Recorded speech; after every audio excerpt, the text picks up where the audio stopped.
All right, welcome to this session of Unijust R User. This is a session where we usually do monthly.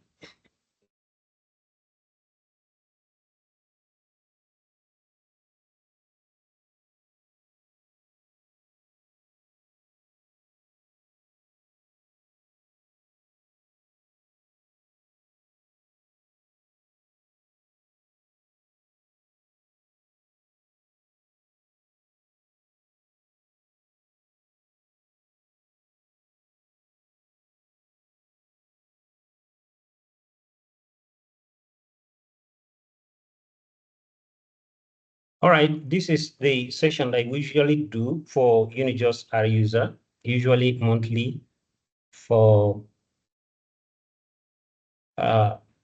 beginners as well as those that are advanced in R. But today, we're going to focus mainly on individuals that are new to R. And we have in our midst here, our facilitator is Dr. Kenneth Inweru. He'll be taking us through on beginner's guide on health data analysis in R. And this session is sponsored by R Consortium through Unijust R User. So you're free to post question on the chat box after the session. We're going to respond, or during the session, we'll respond to the question appropriately. I'm going to, Dr. Vina will take us through on the facilitator's biography. Dr. Vina, you can go ahead.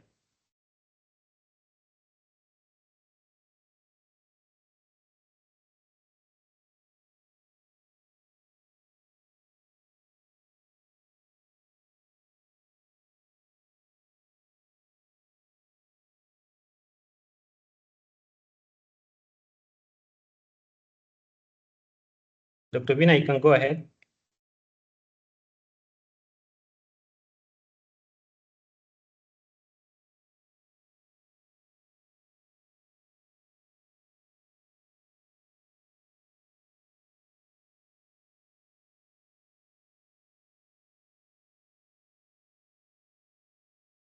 Sorry, are you referring to me? No, Vina. Oh, okay. Dr. Vina, are you there?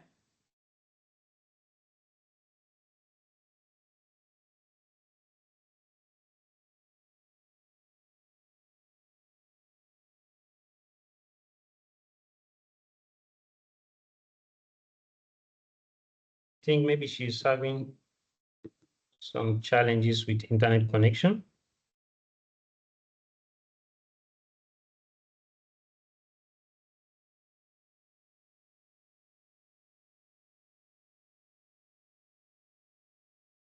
All right, Dr.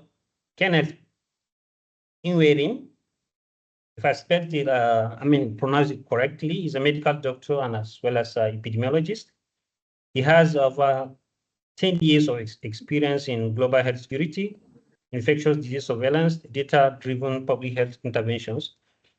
As the Senior Surveillance and Global Health Security Officer at the Institute of Human Virology, Nigeria, he leads efforts in pandemic preparedness, disease monitoring, outbreak response, integrated field epidemiology with advanced data analytics, including geospatial mapping, R programming, and disease modeling. He has worked on key projects like acute febrile illness surveillance projects and vaccine coverage mapping pilot with NCDC and international partners.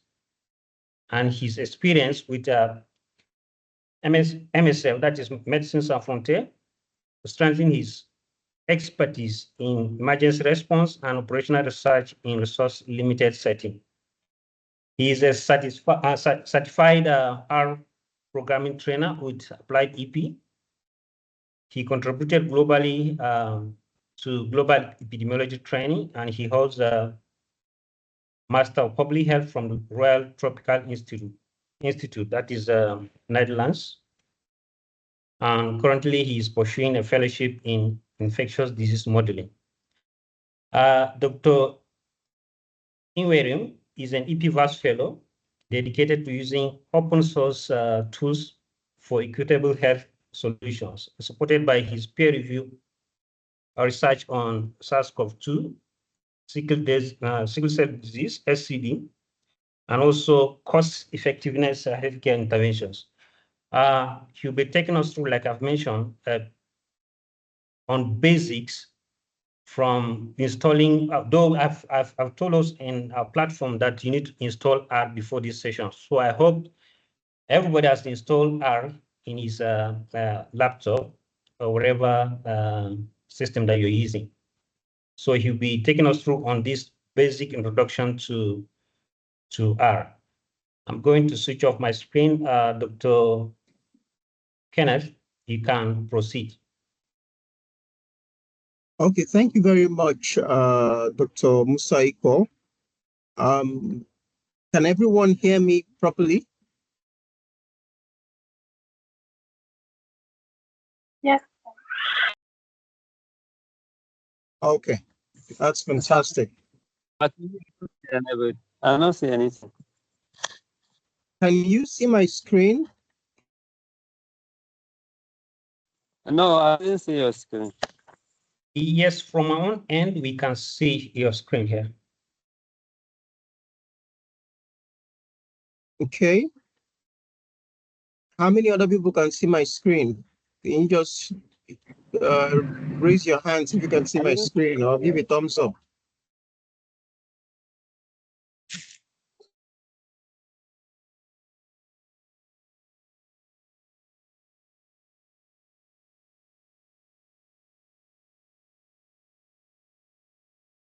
Hello, how many other people can see my screen?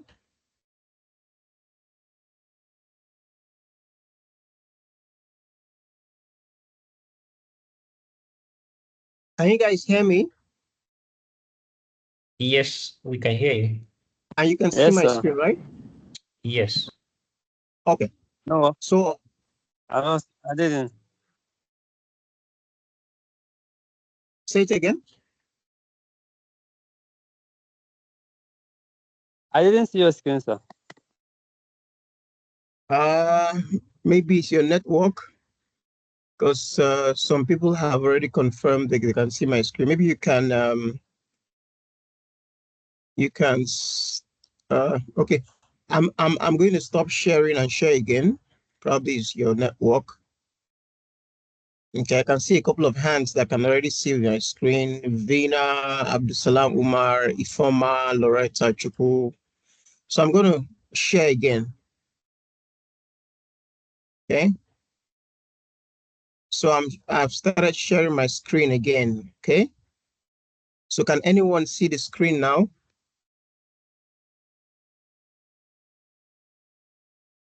Oh, okay. Yes, I can see your screen. Awesome. Beautiful.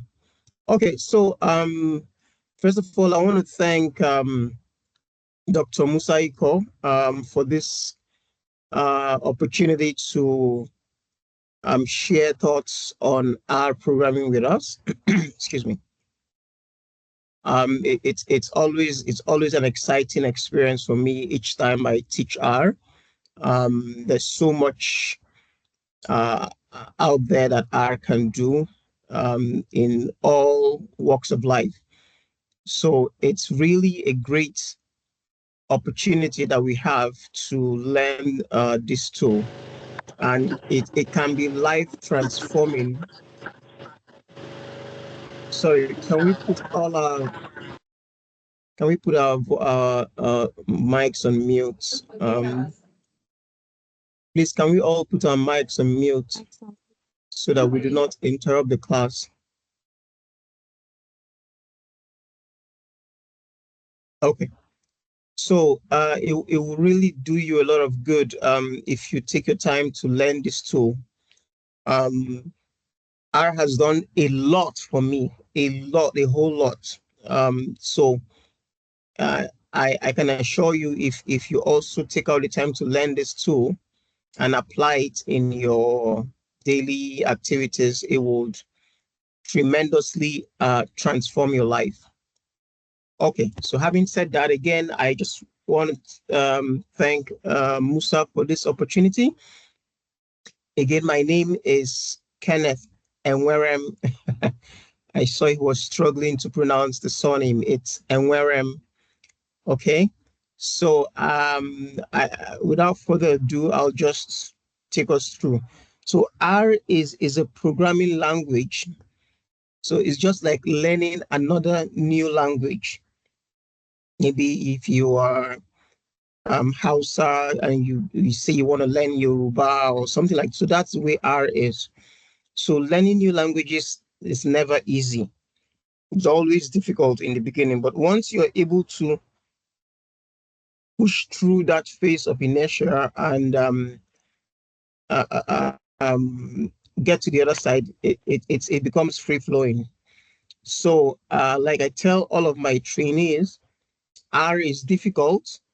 However, R is learnable. And if I can learn it, I don't have any background in programming. I don't have any background in computers. I was just a medical doctor that was forced to learn R actually at my place of work. And it took a while, but I did learn it. So if I can learn it, I don't think there's any other person that cannot learn R. Okay, so I just jump right into the presentation.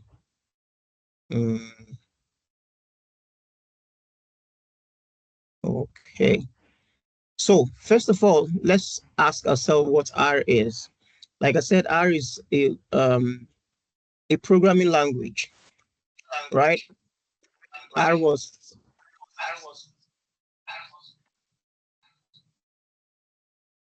sorry. Can we put all of our mics on mute? My voice is echoing and it's disturbing my flow of thoughts. Okay. So R is a programming language, just the way Python is. But the unique thing about R is that R was developed by statisticians. Unlike Python, that is a general language, a general programming language, R is more in tune with statistics than with general language stuff. Unique things about R again are that R is free. So you don't need to pay subscriptions to use R. And that is one of the very advantage that R has, especially for us in low middle income countries. You don't have to pay any subscription to use R. You just download it from the internet and install it on your computer and you can start using it. R is open source. Now, because it is free, developers all around the world can write codes and packages in R and make it available to the R community. So that's what makes R open source. Anyone, anywhere in the world, you as you are by yourself can sit down and develop packages or codes that you want to introduce into R. And once it is accepted by the R community, it becomes a standard package or function to be used in R. The next thing is that R is reproducible. This is a very fantastic characteristic that R has. That once I have developed or written a set of codes to produce an output in R, that code will produce that same output anywhere in the world. So then that's why R can be shared by people across climes. I can be working with someone in the US, in South Africa, in Australia at the same time, all writing the same codes. And all we need to do is to share them, and the output produced by person A is the same output we produce by person B, as long as it's the same codes that we are running. So that's the reproducibility. Again, R is repeatable. And this is a very unique character that R has, in that I'll just give us an example. During the COVID-19 pandemic, some R experts that were working with the public health department in the United Kingdom were able to produce over 300 outbreak analysis reports every day for different states and local governments and whatever in the UK. And that is the power of automation, and that is how R is repeatable. So what they just do is each day with additional information coming into the data set, all they need to do is just click a button and it will run the R script on that new additional code and produce them results. So that's a very, very good character of R. The last thing is that R can produce automated reports. Now, unlike other softwares, other analytic softwares like Stata, SPSS, and the like of them, where when you finish your analysis, you now have to copy your analytical work, either your charts or your graphs or your tables, onto your reporting template, either your MS Word or whatever. R can automatically produce those reports for you. It can produce reports in MS Word. It can produce reports in PDF. It can produce reports in HTML. It can even produce reports in PowerPoint. So that's some of the very, very good things that R can do. Okay. Now, like Dr. Iko had mentioned in the beginning, we anticipate that you should have downloaded and installed R and R Studio on your system. So R is the main operational tool, that is doing the work of the analysis and coding and everything in your system. R Studio, on the other hand, is a user-friendly environment to help you navigate through R. So a few years back, there was no R Studio. There was just R. And people that were not preview to computer languages, that had no background in programming or in computer science, found it a bit difficult to use R. So the picture you're seeing on the screen right now is how R is if you open up only R on your system. And you can see it doesn't really look very friendly, just has a lot of writings and codes on it. However, some people came up and developed R Studio. Now, this is what R Studio looks like. You can see R Studio has a portion where you can view your charts and your graphs. It has a portion where you can view your data sets. It has a portion where you can write your codes. It has a portion where you can see your saved objects and all of that. So this is a more user-friendly environment for you to use R, unlike the previous R alone that we saw this. So R Studio is a user-friendly environment, or what is called an integrated development environment, for us to use R. And that is why we need to install both R and R Studio on our system. Because without R Studio cannot work actually. So when you install both and then you open up the R Studio in your system, it looks for the R and connects to it, and then it can now start, it can come into full operation, okay? So R Studio has 4 quadrants. Please, can we put our phones on mute? Sorry, our microphones on mute. The voice on the background is interrupting my thoughts. Okay, so R Studio has 4 quadrants, right? When you open up your R Studio, you can see 1, 2, 3, and 4. And that is how it is labeled. The pattern of the numbering has some level of significance. It's not just, this place wasn't just called 1. There's a reason why this is quadrant 1, and this is quadrant 2, and this is quadrant 3, and this is quadrant 4. So that's the 4 quadrants in RStudio. Quadrant 1 is called the source quadrant. Okay. Quadrant 2 is called the console. Quadrant 3 has a couple of tabs in it. You can see it has files, it has plots, it has packages, it has help.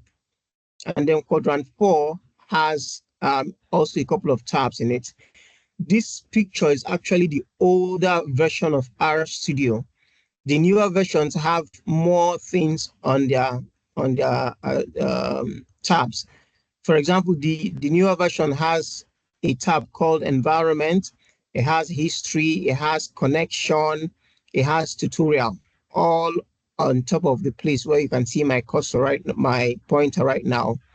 While on this 3rd quadrant, it has files, it has plots, it has packages, it has viewer, it has presentation, it has help, all on this. But we'll get to see that. Okay? Are we together? Yes, sir. Any Yes. question? Yes, Any we are questions up to this point? It's clear. Okay, so let's move ahead. So let's look at each of the quadrants of RStudio. So quadrant 1, like I said, is called the source quadrant. Quadrant 1 displays 3 things on it. You can display your R script, which is like a page where you write your codes, right? It can display another script called the R Markdown script, which is used for automated report creation. And it can also display your data frames or your data sets that you import into R, right? Now, your written codes are saved in your scripts, right? Okay, so that's your quadrant 1. Remember, it's called the source quadrant. Okay. Now, quadrant 2 is called the console. Quadrant 2, the console, is actually R itself. That's the R part of the RStudio. That's where the commands are executed. Any command you write in the source quadrant is executed in the console, right? And it also displays results and outputs of executed commands. It also displays warning messages that will result from your code. It also displays error messages that will result from your code. The only shortfall of the console is that any code you write in the console is not saved when you close your RStudio. Because when you close your RStudio, everything in the console will disappear by the time you reopen it. However, in the source quadrant, you can write your codes and save it in the script, just the same way you save your written text in an MS Word document. That's the same way you can save your codes in your scripts in quadrant 1, okay? Now, quadrant 3, like I said, has a couple of tabs on it. It has file, plots, packages, presentation, help, viewer. Now, the file is the tab that stores all the documents that are related to a particular project in R.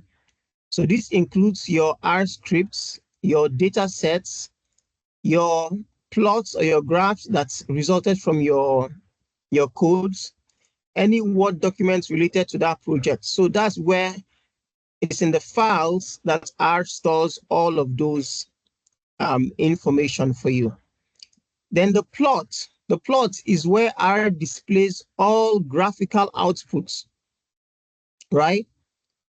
Any command you give in R that will produce a graph or a chart, R will display that chart for you under the plots tab. Okay. And then packages is where R displays all the packages which have been installed and stored in your system. Usually R works with what we call packages, which you can download from the R cloud onto your system. We'll look more on packages when we get to that place. Okay. Then the help tab is the tab where you can ask R anything about any function or any package that it has, and R will provide you an answer to those. Okay.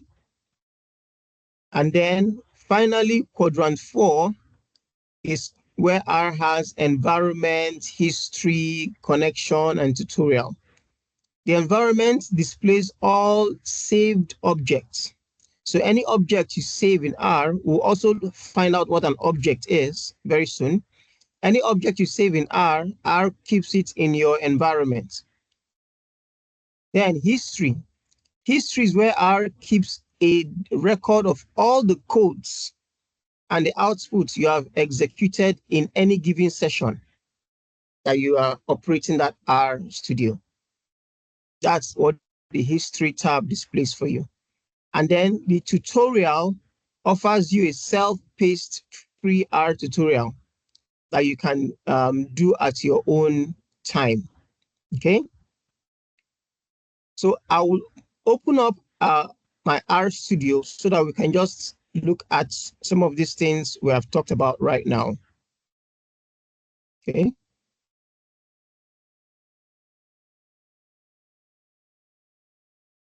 Okay, so can you see my R studio?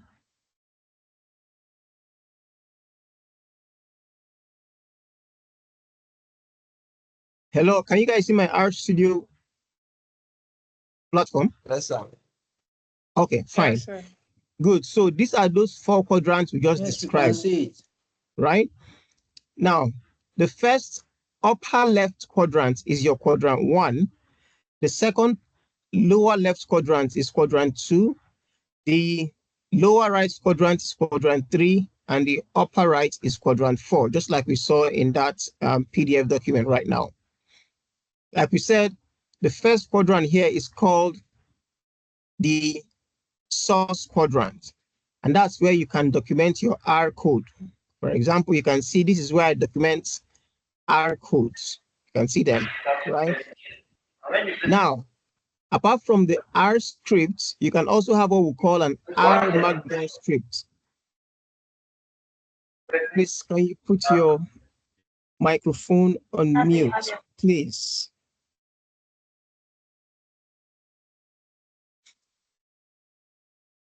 Okay, so apart from the R script, which is what you're seeing here, you also have what we call R Markdown script, which gives you the automated report version of documents.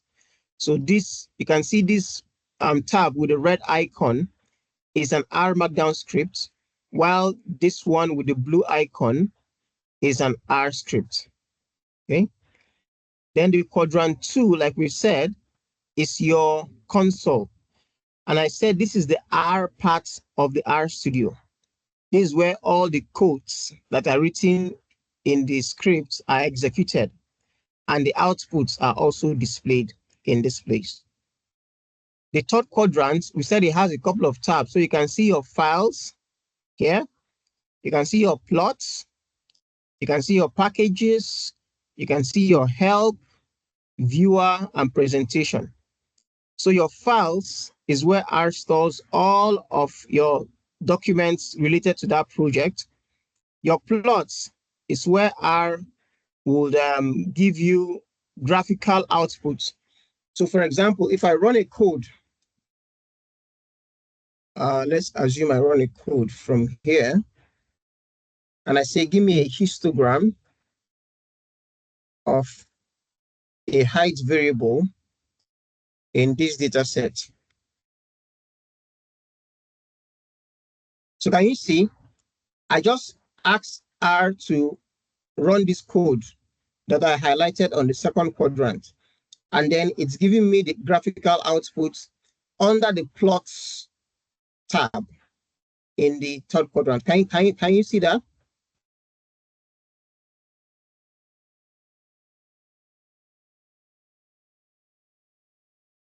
Can you guys see that? Yes, sir. Okay. So any output that is graphical is given in the plots tab, right? And then any output that is an interactive table, you can see it gives me the answer of a table in this place, right? So this plots tab is for graphical outputs. This viewer is for interactive tables. Those kind of tables you see in journals and articles, okay? And then we mentioned help is where R gives you help on any object or package it has. So let's assume I want to find out about what median means in R. Median is a function in R. So all I need to do is to type question mark, and then I'll write median, and then I'll run it. So you can see in the third quadrant under help, it tells me about median. It defines it for me that median computes the sample mean, and then it describes how to use it, the usage. And then at the end, it will give me examples of how to use the median. Can you see that? So any object or package in R that you don't understand how it works, just come to your console, type a question mark, type the name of that thing, and then you run it, and then it will give you the answer under this help tab. Are we good up to this point?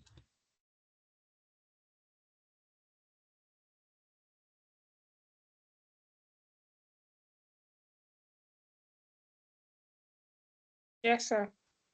Okay. Then we talked about the fourth quadrant. We said environment is where R stores objects. So all of this here are like objects, things I have asked R to save for me.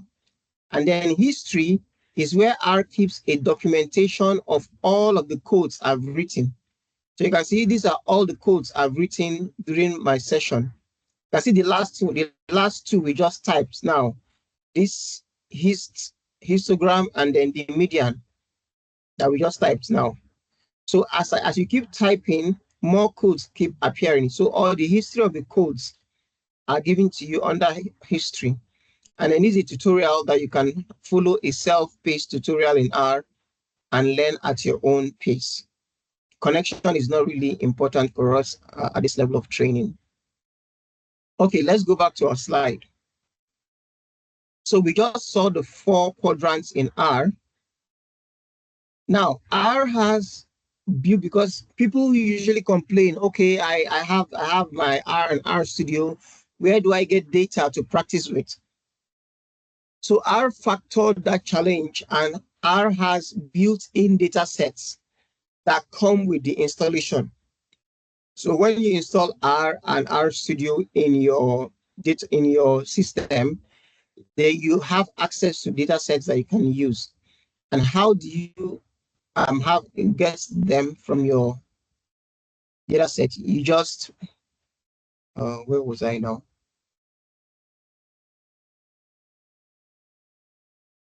Sorry, not here.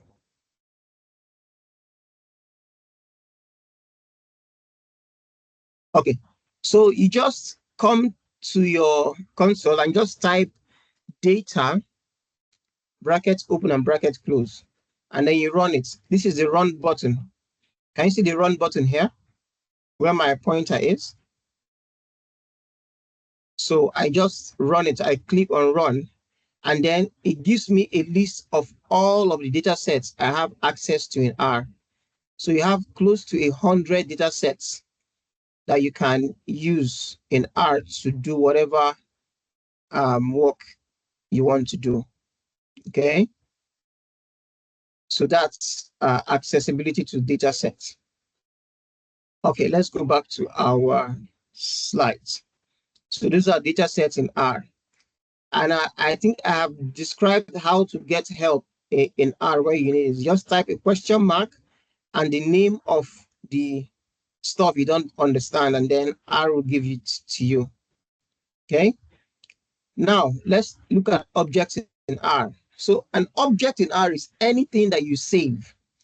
And an object can be created by assigning a value, an output, a formula, a vector, or a data frame to the object name using an assignment operator. There's something we call an assignment operator, which we'll get to find out later.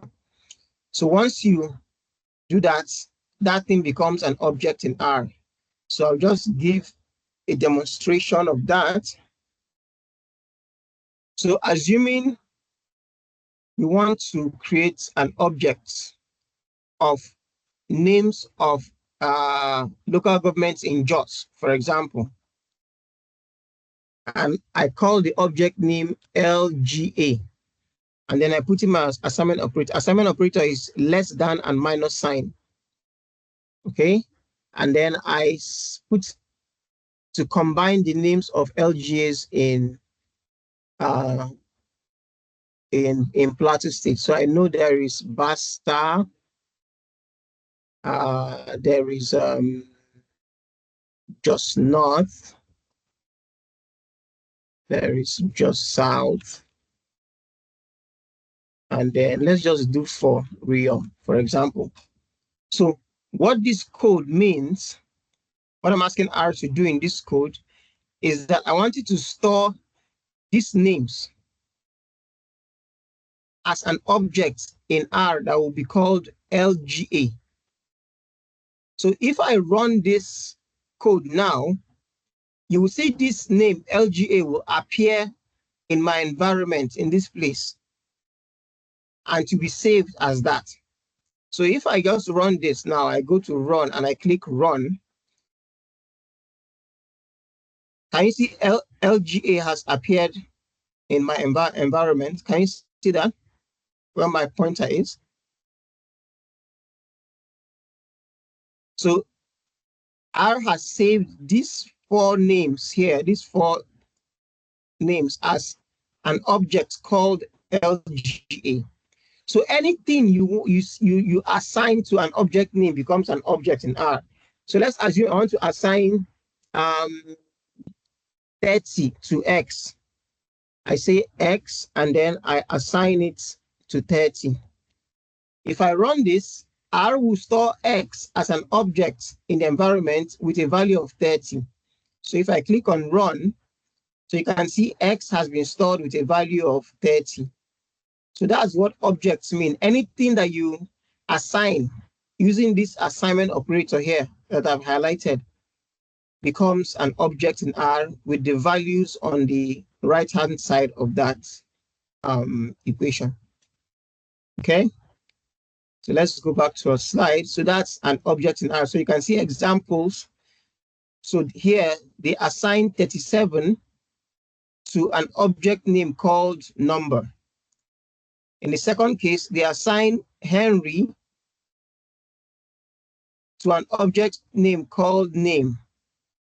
In the third case, they assigned a combination of 2, 4, 6, 8, and 10 to an object name called even numbers. In the fourth one, they assigned Lagos, Cairo, Paris, and London to an object name called cities. So that's how you make your assignments, and then these names on the left become the objects in R. Okay. Now let's move on. Then, apart from objects, there are also things we call functions in R. And functions are like the tools R used to work with. So by definition, a function is a tool in R that is used to perform a specific or a given task on an object. So usually a function usually has open and close parentheses at its end.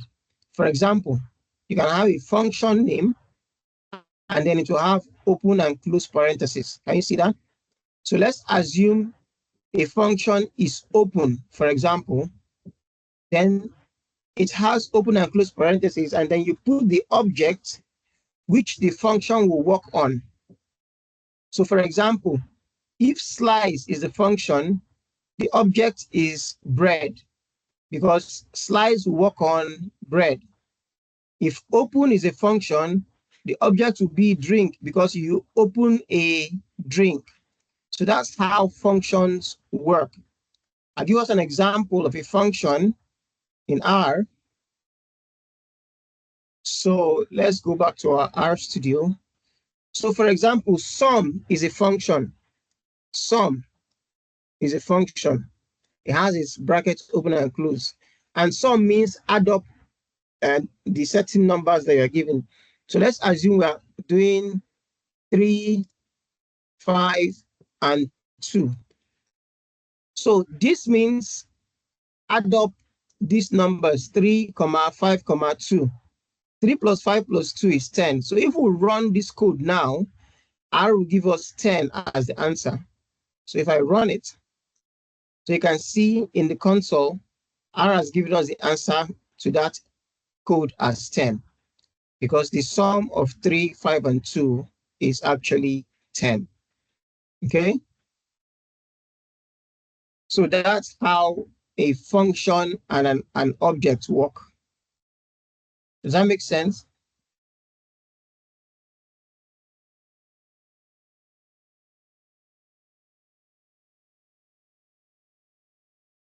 Hello, are you guys with me?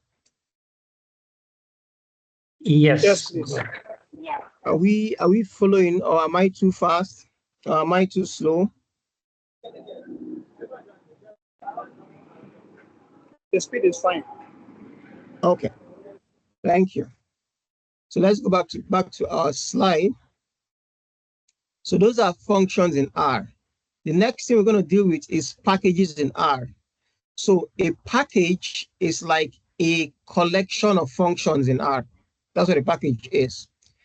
But the peculiarity about a package is that it's a collection of functions that perform similar tasks. So I usually give example with real world scenarios. So if you see the picture on your right, which box is this? What kind of tools are inside?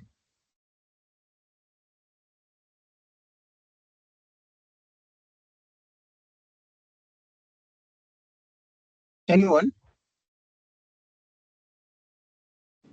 These are like electrical tools. Very good. So they look like electrical tools. So this is like an electrical Wire. toolbox. So what tools? Can you list the name of the tools you can see inside? Screwdrivers, pliers. Screwdriver, plier, very good. Okay, so those are the two common ones that we can identify. So using this as an example, the box is a package, while the individual tools in it are functions. So a package is a collection of tools that are geared towards performing similar functions, right? So each tool is performing a specific function, but when you look at the sum total of all of the tools inside, they are performing a group of functions that are similar. For example, an electrical toolbox can contain a plier, can contain a screwdriver, can contain a measuring tape, and each of those things are performing their own unique functions. But if you put all of them together, they are performing what? Electrical functions. So you can say this is an electrical package containing functions like screwdriver, plier, etc., etc. Again, you can have a carpenter's toolbox that will contain things like hammer, saw, chisel, etc., etc. Each of those tools, the hammer is performing a specific function. The saw is performing its own unique function. The chisel is performing its own unique function. But when you put all of them together, they are performing what? They are performing an carpentry functions, right? So that's how Yes. packages packages and functions are in R. A package is a collection of functions that are performing similar tasks. Even though each function is performing its own unique task, but the sum of all of them are performing similar tasks. So do we understand the concept of packages and functions in R? Yes. Okay, beautiful. So let's move ahead. So R has example of functions. For example, there's what we call the dplyr function, right? The dplyr function, sorry, I said dplyr function, the dplyr package. Dplyr package is a package that has tools for data manipulation, right? And then the functions it contains include your select, filter, mutate, group by, etc. Each of them is performing a unique function, but when you put all of them together, they are all used to do data manipulation. Does that make sense? Yes. Now, there's another one called ggplot. ggplot is the package. Within ggplot, you have functions like ggplot2 is the package. Within ggplot2, you have functions like your ggplot, AES, geombar, geomhist. All of these are performing, each of them is performing a unique function, but all of them, when you put them together, they are data visualization tools, because the ggplot2 package is for data visualization. Are we making sense of it now? Can you come again, please? So just like I described electrical and carpentry tools, right? Dplyr is a data manipulation package. So it's used to do data manipulation, but it has different functions in it that do different aspects of data manipulation. So filter, select, mutate, group by, all of these are doing different aspects of data manipulation. Okay. Now the ggplot is for data visualization in R. ggplot2 package. Now, this ggplot2 package contains different functions in it, including ggplot, AES, geombar, geom_histogram, etc. Each of these functions are performing different aspects of data visualization. Does that make sense? Yes, sir. Okay. So that's the concept of packages and functions in R. Let's move ahead. Now, package installation. So when you install R into your system, right, it comes with some basic package. We call them base R package. It's just like when you buy your phone, right, and you open your phone, it already comes with some basic apps in it that you can use to do exactly. But if you need some more higher apps or some more apps that can do some other things, you have to do what? Install them. You go to where? Play Store, download them and install them. Exactly. You go to Play Store and very good. So that similar experience is also happening in R. So when you install your R and R Studio, there are some basic packages called Base R that come with your R and R Studio that you can perform some elementary functions, right? But when you're looking for some other hyper functions, then you need to go to R in quotes, R Play Store to download those packages. Now, the R Play Store is called CRAN, Comprehensive R Archive Network, CRAN. That's where those packages are, just like Play Store for apps. So you go to CRAN and you download and install those other packages that you require to do some higher functions in R. So that's what package installation is actually in R. Does that make sense to us? Yes, sir. Okay. So let's move ahead.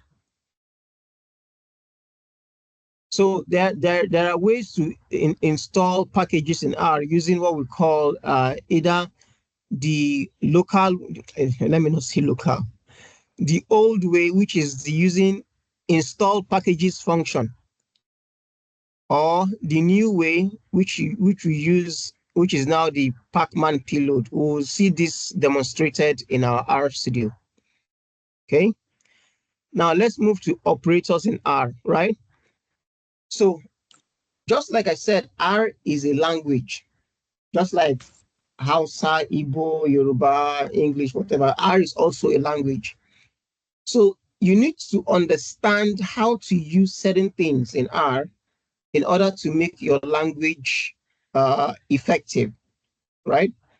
So there are Yes. things we call operators in R, which are like the way prepositions are in English. That's the way operators are in R. They are used to join the language and make the language flow smoother. So those are what operators in R are. And we have about 4 or 5 categories of operators in R, right? So we have the arithmetic operators, we have the comparison operators, we have the connector operators, we have the special operators, and have the logical operators. Okay. So let me go back to R Studio. So when I teach these operators in R, I usually give them a mnemonic. I call them LACS, LACCS, right? And L is for logical, right? Can you see my Yes. screen? Yes. Okay. A is for what? Arithmetics. Arithmetic. Very good. The first C is what? Connector. Connectors. The next C is what? Logical. Comparison. And then S is special. So these are the categories of operators in R. So logical operator is just what's your true or false. That's what logical operator means. When you say something is either true or false. For example, if I say 7 is greater than 10, is that a true or false statement? Yes, it is. Is it true or false? So it's false. False. So if I run this code now, can you see in the console, it tells me that the answer is false. Can you see that? Yes. But if I say 5 is greater than 2, is this true or false? It's true. That's true. So if I highlight this and run it, it says it's true. So that's your logical operator, either true or false. And the true or false have to be in capital letter. Okay. You can see when I typed true in capital letter, the color changed. Can you see the color is in blue? It's not in black.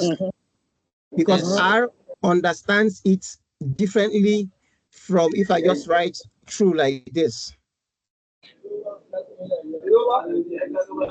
So this true is different from this one. You can see this one is still black. So R is very case sensitive. It understands things differently. Okay? Yes, sir. So that's logical. Then your arithmetic operators are just your normal mathematical operators that you use. So you have your addition, which is this. You have your subtraction, which is this. You have your multiplication. In R, multiplication is your asterisk sign.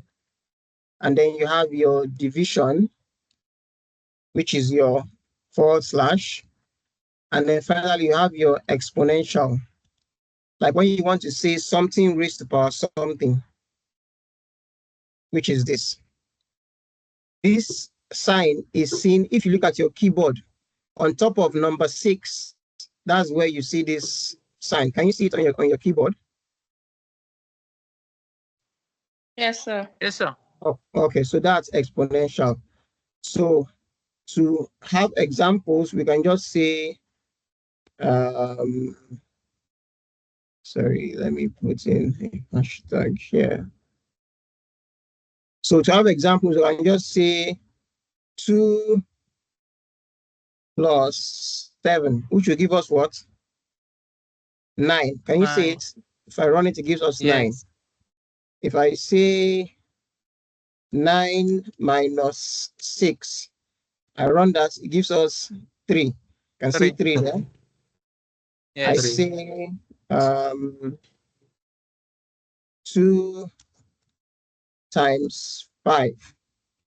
It gives us what? 10. 10. Okay. And then 10. I say 20 divided by 4. And I run that, it gives us 5. Yes. And then finally, I say 3 raised to power 2. Will give us what? 3 raised by 2 give us 10. 5. To give us Sorry, you said? 9. 9. Very good. So if I run 9. it gives us 9. You can see 9 as the answer in the console here. So that's your Yes. arithmetic operators, right? Then the connector operators are just your AND, which is this symbol, and your OR, which is this symbol. This is a straight bar. If you look above your enter button, the button above the enter button, you will see this straight bar there. Can you see it on your keyboard? Yes. Okay, so that's the OR sign in R, and then the AND sign is your normal AND sign. Okay, so then the comparison operators are things used to compare things. So you have your greater than, which is this, and then you have your less than, which is this, and then you have your, sorry, greater than or equal to, which is greater than or equal to like this, and then you have your less than or equal to, which is less than or equal to like this, and then you have your is equal to, which is double equal sign, and then finally you have your not equal to, which is exclamation mark and equal sign. Are we together? Yes. Yes, we are together. Yeah.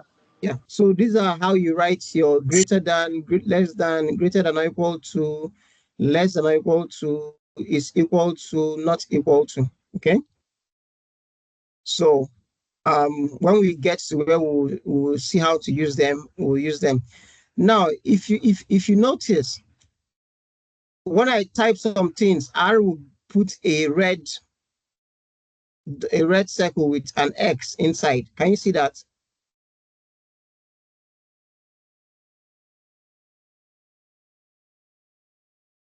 Can you see them? Yes, sir. Okay. Yes, So sir. the reason why R is doing that is anything you type on this script, R is considering it as a code, unless you tell it, this this one is not a code, though. This is just a comment. So as I write this one, it does not understand this as a code. So that's why it puts this red thing here. It also does not understand this as a code. That's why it puts this thing here.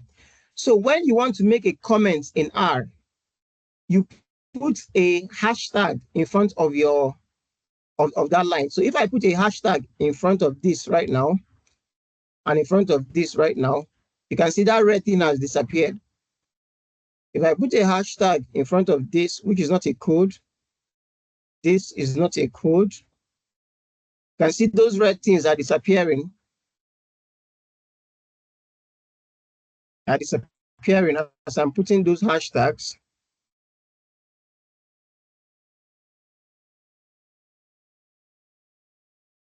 So can you see they've all disappeared because I've told R that these ones I've typed, they are not code, so they're just comments I'm making.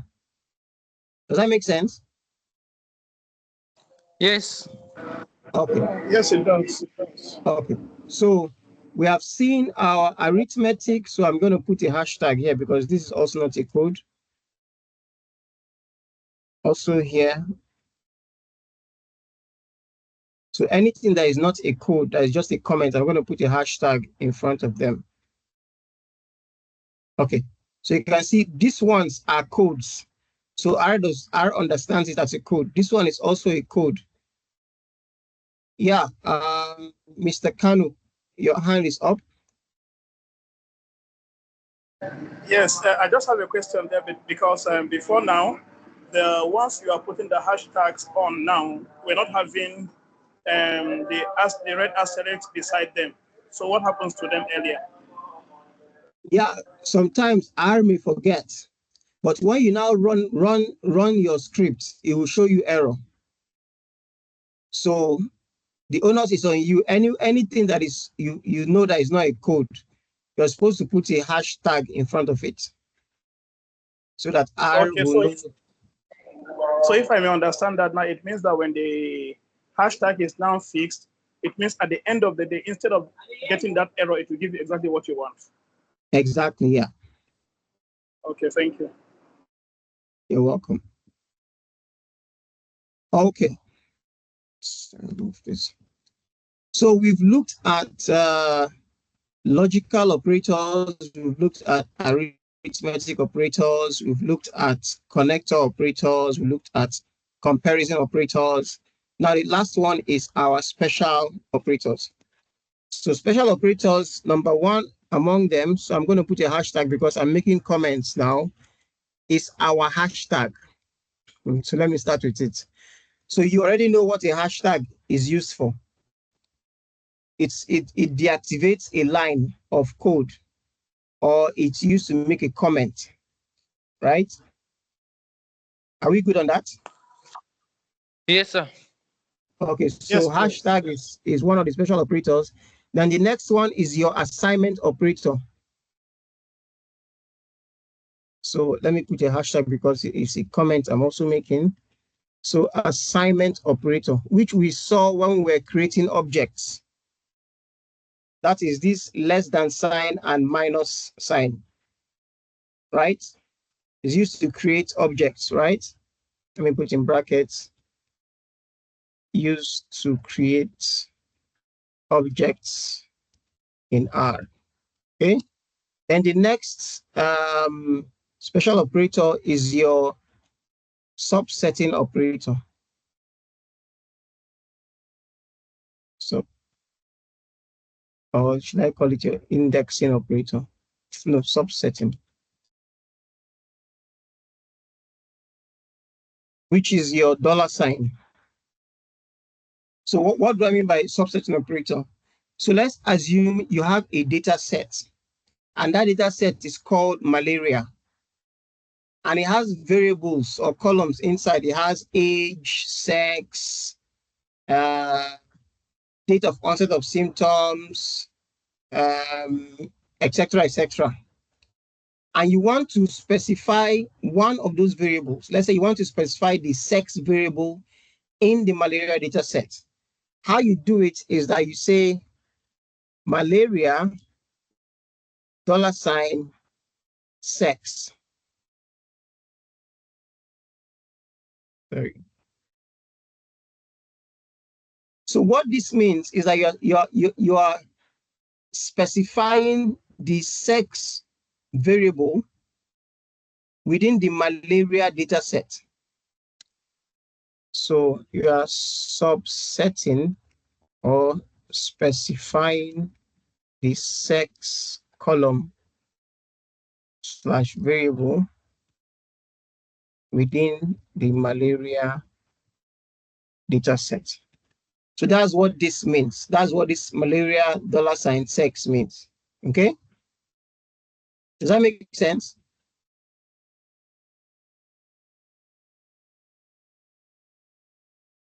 Yes, sir. Please, can you please come again with this point, please? Because I didn't really get it. Thank you. Okay. Let me take a data set in R. There's a data set in R called Star Wars. I'm going to view it. So Star Wars.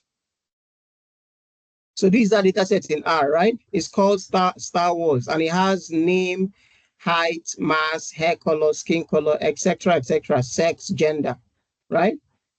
So let's assume I want to specify that within this Star Wars data set, I'm referring to the gender variable, right?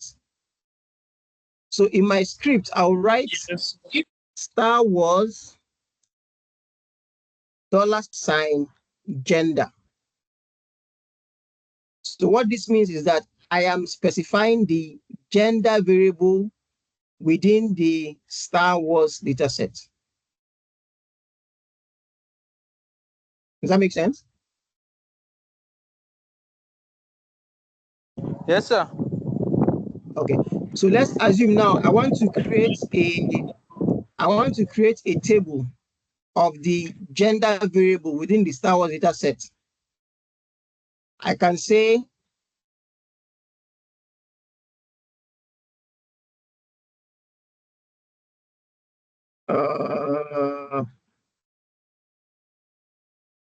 create a table of the Star Wars $gender. Okay, and I run it. So can you see it has created a table of the gender variable for me? So the gender variable has feminine, has masculine. There are 17 feminine and then 16 masculine. And then these are percentages.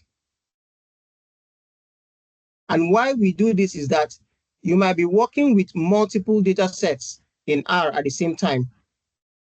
And let's say you're working with malaria, you're working with COVID, and then you want to create a table for sex, for example, and then both data sets have sex. If you just write sex, R will be confused. It will not know whether you're talking about the sex in the COVID data set or the sex in the malaria data set. So that's why you need to specify the data set and then the variable so that R knows which one you're talking about. Does that make sense?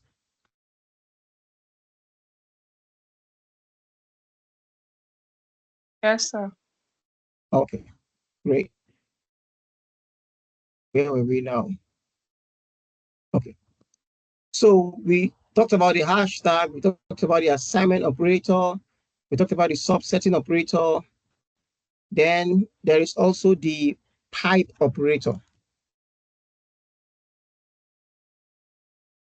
Pipe operator is this sign. So it's a percentage greater than percentage. And it is used to link one line of code to another, or one function to another, to create a continuous pipe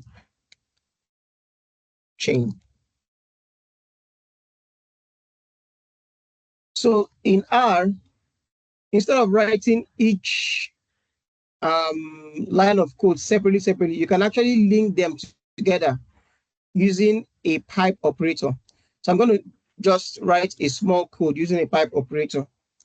So what I'm going to write is Star Wars data set, and then I'll put a pipe operator, and then I'll say select the gender variable, and then I'll put a pipe operator, and then I'll say plot a ggplot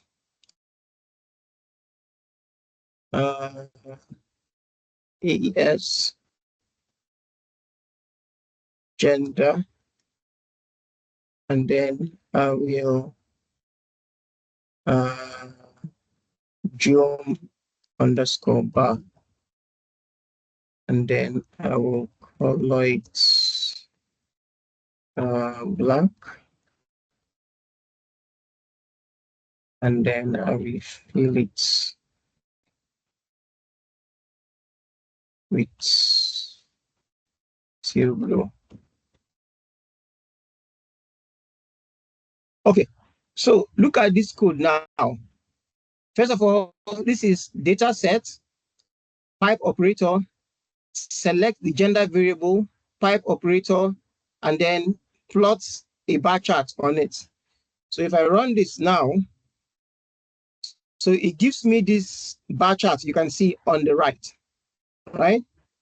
So what this pipe operator in English basically means is that, and then, so if I read this whole code in English, it means from the Star Wars data set, and then select the gender variable, and then plots a bar chart of the gender variable.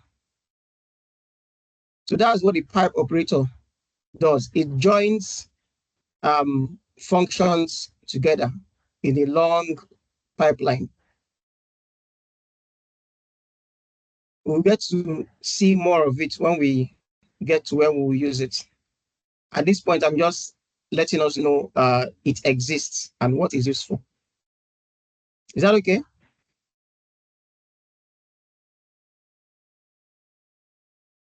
I don't want you to bother about the code for now. Don't worry about the code. This is not the point to understand the code. This is just the point to know that there's something called a pipe operator, and this is what it looks like and is used to do this. Don't worry about the code so that I don't get confused. Leave out the codes for now. Is that okay?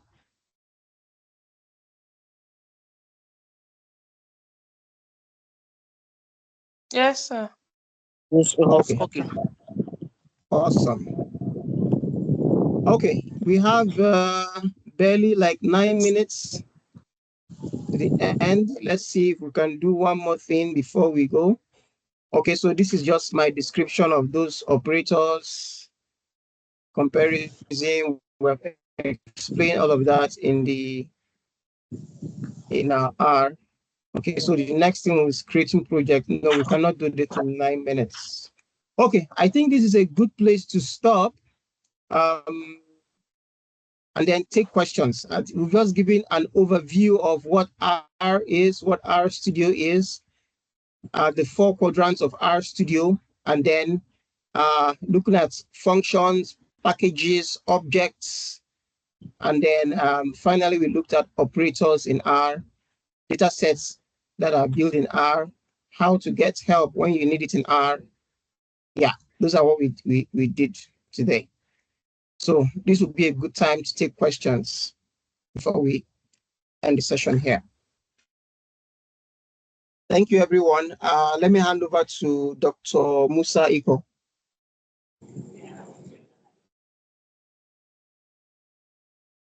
All right. Thank you, Dr. Ken, for this wonderful presentation and for the sacrifice that you made to take us through on this introductory aspect of data analysis in R. Just like I've mentioned, getting a facilitator has been a problem in terms of, if you engage somebody, you need to pay for his time, pay for his services. But Dr. Ken having understood what Unijust R user is, which is a platform designed to enhance or to expand the use of R at Unijust and beyond, he accepted, and thank God we've gone through this session today. So just like he said, if you have question, you can ask, you can unmute yourself, and we take the question before we conclude. Don't exit the chat yet, because we're going to take pictures. Just like mentioned, our Unijust R user is managed by, or is sponsored rather by R consortium.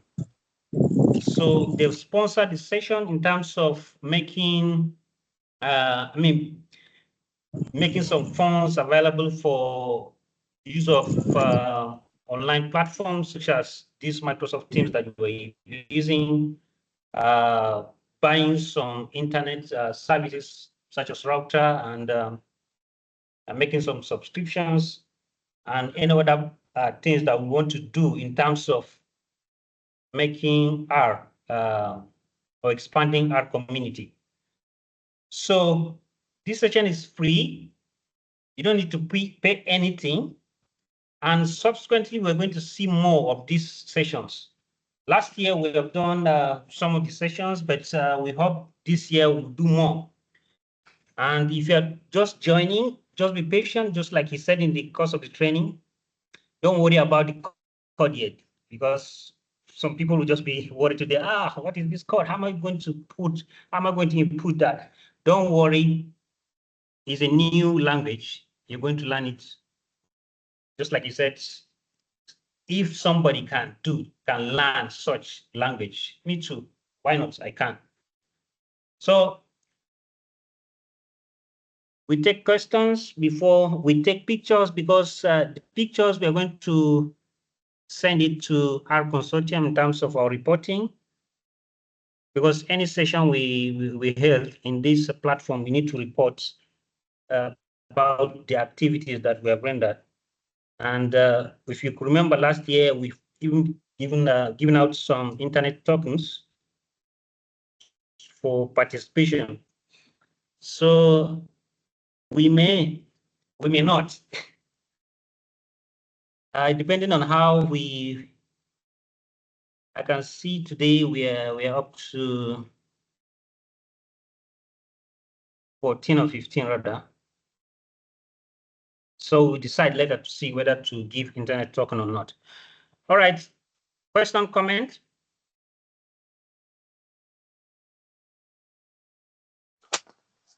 Yes, good evening, everyone. Yeah, good evening. Yeah, thank you for this wonderful presentation, sir. We are really grateful to have you. So my question goes like this. In the first place, when you selected the gender in that malaria, the time you shows how to segregate the gender using special method. So how do you export the data to the R? Okay, so that's a good question.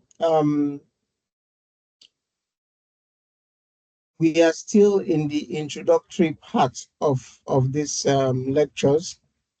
So we have not gotten to the part of where you import data set into R.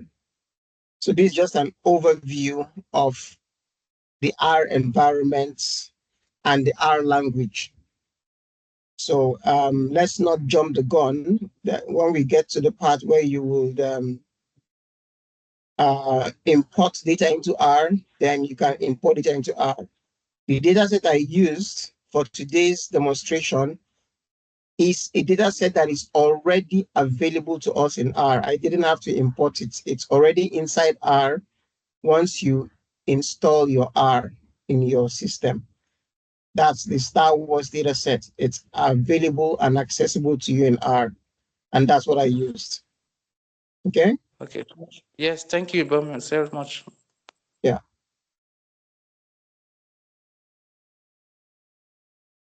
Question, I can see Dogara Yes, I have a and question, please. yeah, Dogara, go ahead. Okay, thank you, Dr. Ken, for this wonderful presentation. It's really educating, and to be sincere, though it's something that we get to know new, like for me, and based on what Dr. Musa Iko said earlier, that this program is it's going to be once monthly.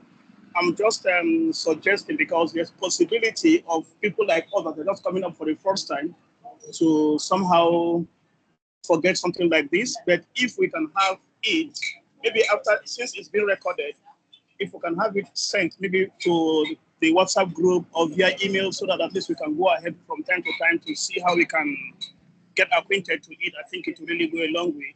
And if there's any possibility of shortening the period of the meeting, because based on what you said earlier, it's once in a month. So is there a possibility of having maybe after 2 weeks? I think that would really go a long way. Thank you. All right, let me answer you quickly. Dr. Ken, can you allow me to share my screen? Okay, sorry. Yeah.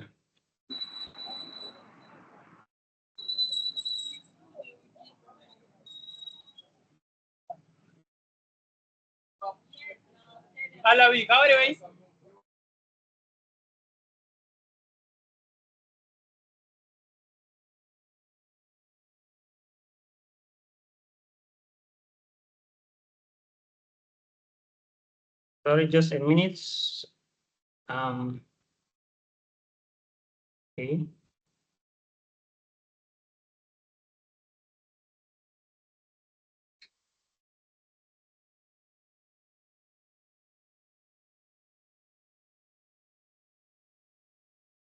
Hope everyone can see my screen. Yeah, we can. No, please, I can't see your screen. No, I can't see your screen.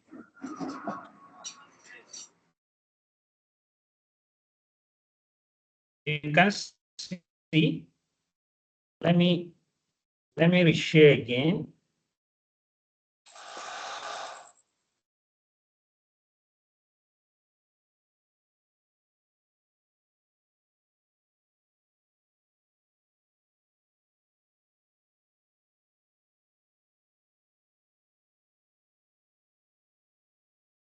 All right, can you see my screen? Yeah, I can. I can't see your screen. It's still blank.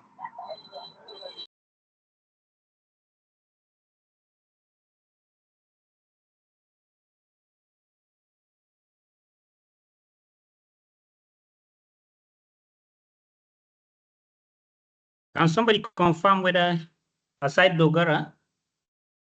Yeah, we can see your screen. No, I can't access.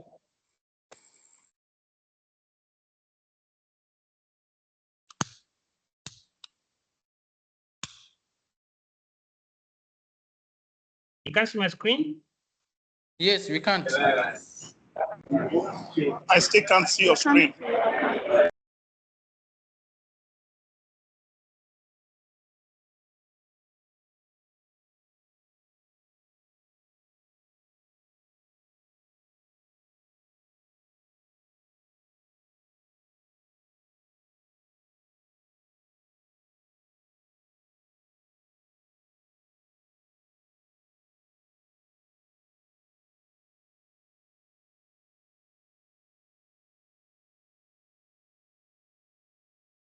Okay, let me change it. Can you see my screen now? It's still the same. Yes. We can't. Hello?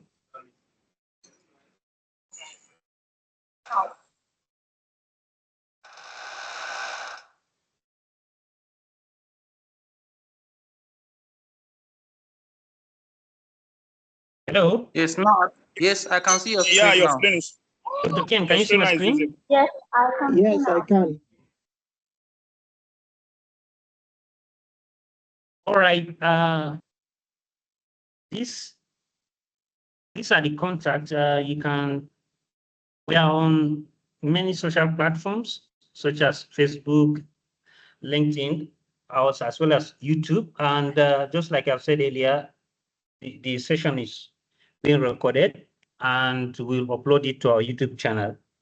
So you can still go to this channel and at your own pace, go over what Dr. Ken has taken us through. Regarding the frequency at which we do this training or rather session, yes, we understand we're supposed to do monthly. In fact, based on the donors guideline, it's supposed to be once in 3 months. But we decided, once in 3 months is going to be a long duration where something that you have learned, maybe in 1 month, you may forget. It may be as Sorry, fresh. Dr. Eko, can you be more audible, please?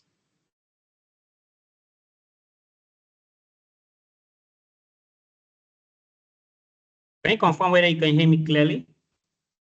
Yes, Yeah, we can hear Yes, you. it's good now. It's good now.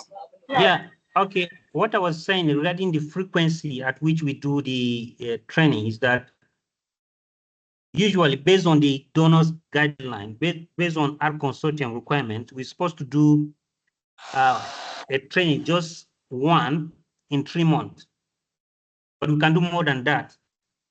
So we decided to increase the frequency to monthly.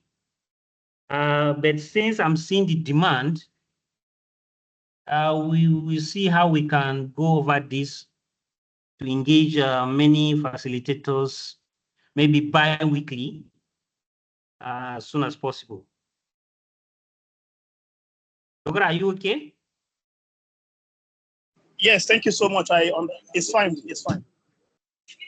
Yes. So these are the ways you can contact us. We have a WhatsApp platform. The number on the screen, you can join our platform. I will share the link in the chat box for our WhatsApp group if you want to join. If you're new to, or if it is your first time joining us today, you can join the Unijust user WhatsApp group through the link I will be shared. So any other question before we take a picture, then we close?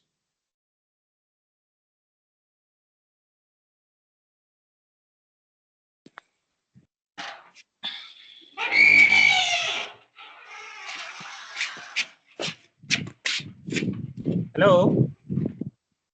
Yes, we can hear you. I can think from see, okay. from my own side, not any question.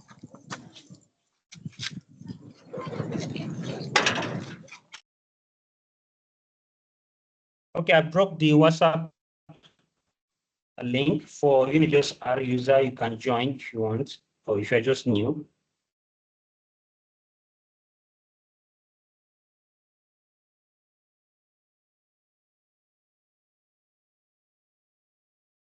So if you don't mind, you can on your screen. We're going to take a picture of the session.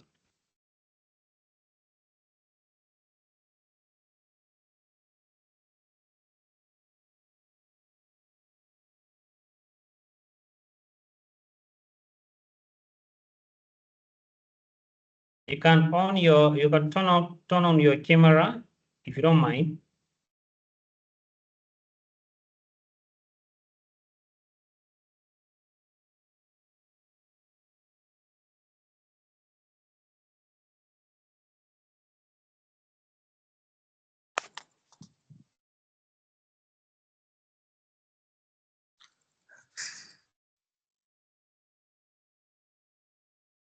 Yes, this is the first page. I will take the second page.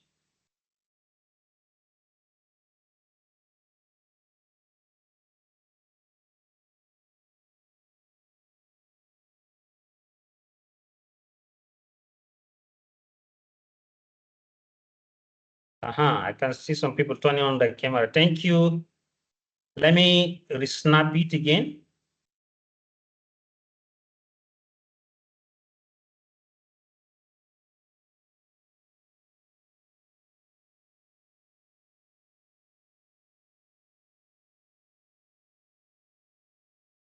One more. Just a minute. Sorry.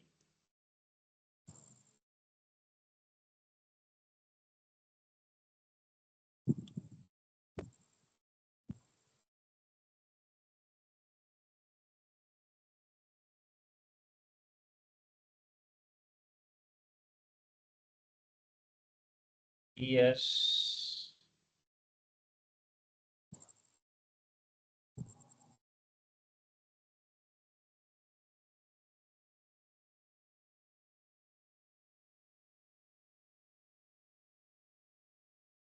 All right.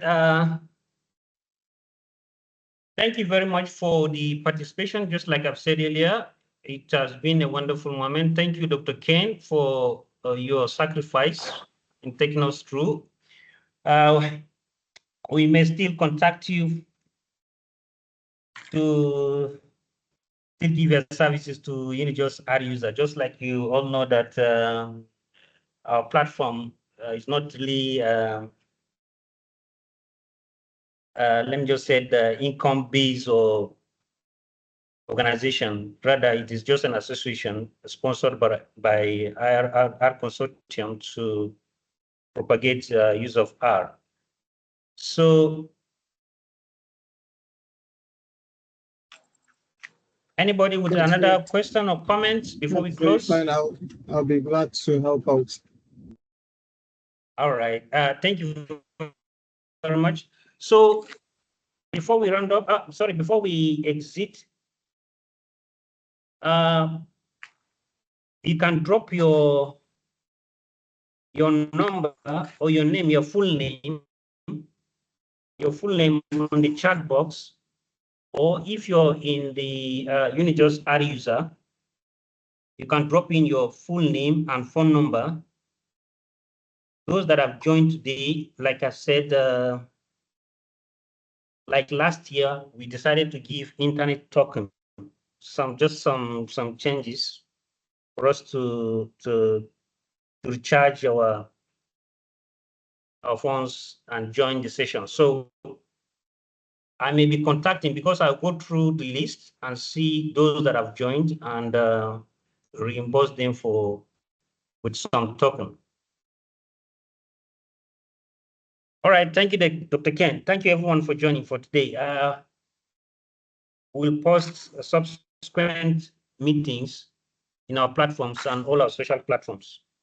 So I think someone has a question. Loretta, Ifama, or something. Yeah. Okay, Ifama, go ahead.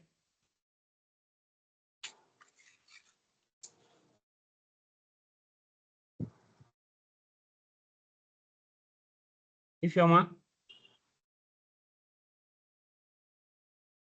you can unmute yourself and talk.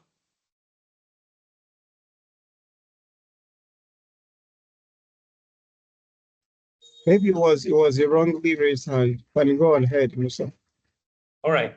So our next session will be, like I've said in the WhatsApp platform, it will be a physical session, but it will be just a hangout, because this is one of the, let me just say, the proposal we wrote to our consortium that we're going to do in terms of activities. So it will be a physical session. Those in the Kanu, Unijos, and Azere, because these are most of, the places where majority of our participants are. If you identify a place where you want to do the hangout, you can send it in the chat, then we arrange appropriately. The hangout is just to gist about R, what is R is, not really formal training or formal presentation. Just a hangout, just the way you take your wife, your girlfriend, your friend for a hangout. And for that hangout, since it is physical, we're going to still give some token for just, let me say, refreshment and other things. Okay, no problem. Thank you, sir. we'll communicate the dates as soon as possible. Thank you, everyone. Have a wonderful night rest. Sorry, can anyone hear me? Thank you so much. Hello? Thank you. Yeah, we can hear you. Hello, can hear you. If Can you want to go anyone ahead. hear me? Okay. Yes. Yeah. Sorry, Yes. I don't know what happened. I really want to appreciate the facilitator for today's class. So it was a very insightful one. I think I'm getting interested in the R of a 10. So my question is, I don't know, for us to forge ahead, to move further in knowing what R is, and to try out some things in the R application. Is it possible for us to get some of the slides, especially today's slide, so that we can read and study on how we can use the R software? All right. Yes.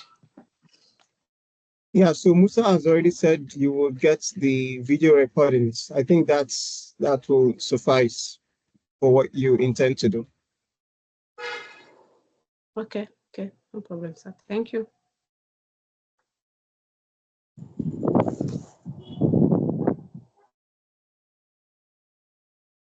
Hello. Hi, we can hear you. All right. What I was saying is that, can you confirm whether you can hear me? Yes, we can hear you, sir. We can hear you, sir. All right. What I was saying is that any material we use here in terms of the PowerPoints, whatever, if it is guideline, anything we use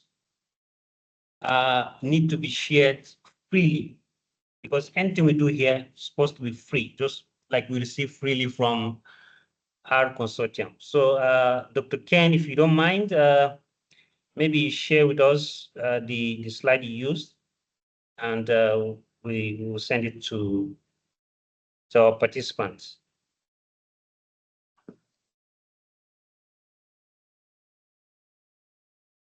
Yeah. Hello, Dr. Ken. We can discuss that outside of this meeting, Musa. All right. Okay. Any other question?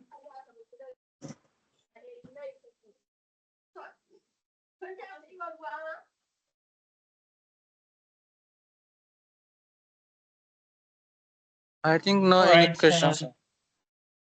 All right. Thank you. Good night. Thank you so much. Have a nice day. Thank you. Yeah. Bye, everyone. Bye. Have a good night. Goodbye, everyone. Bye. Goodbye, everyone. Goodbye, everyone. All right.